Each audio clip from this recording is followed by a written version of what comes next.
শুভ, DPL এর শিরোপা কার হাতে উঠতে পারে বলে মনে হচ্ছে? সোহাগ, ধন্যবাদ আপনাকে। আজকে বিসিবিতে ব্যস্ততম দিন।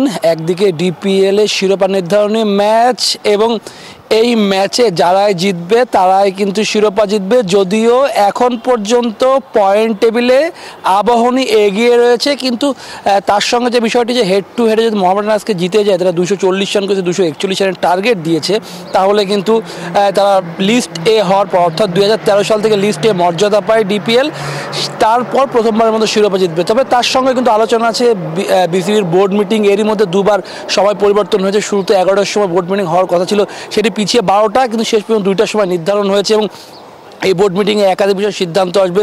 দুদিন আগেই ভার্চুয়াল বোর্ড মিটিংটা শেষ হওয়ার কথা ছিল, কিন্তু যে অডিটের যে নতুন ফার্ম আসবে তাদের অনুমোদনের জন্য সভাপতি পরিচালকদের সঙ্গে বসেছিলেন, কিন্তু অনেক পরিচালক রাজি হননি এবং তার যে এফডিআর যে টাকাটা 230 কোটি টাকার উপরে তিনি যে অন্য ব্যাংকে রেখেছেন, সেটি নিয়ে কিন্তু অনেক আলোচনা হয়েছে। এবং সবচেয়ে বড় বিষয় যে বিসিবিতে পরিচালকদের মধ্যে, যদিও তারা গণমাধ্যমে যখন মুখোমুখি হচ্ছে তারা কিন্তু এক পক্ষে কথা বলছে, কিন্তু এছাড়াও এই বিসিবির মধ্যে কিন্তু পরিচালকদের মধ্যে একাধিক গ্রুপিং কিন্তু এর মধ্যে তৈরি হয়েছে এবং সামনে যে নির্বাচন রয়েছে, নির্বাচন ঘিরেও কিন্তু অনেক তাদের কর্মপ্রক্রিয়া বলি, তাদের যে প্ল্যান বলি, তারা কিন্তু শুরু করেছে। এবং এরই মধ্যে জিম্বাবুয়ের সাথে বাংলাদেশের সাথে খেলা চলছে, কিন্তু সবচেয়ে বেশি আলোচনা হচ্ছে বিসিবিতে এই মিটিংয়ে কী সিদ্ধান্ত আসবে।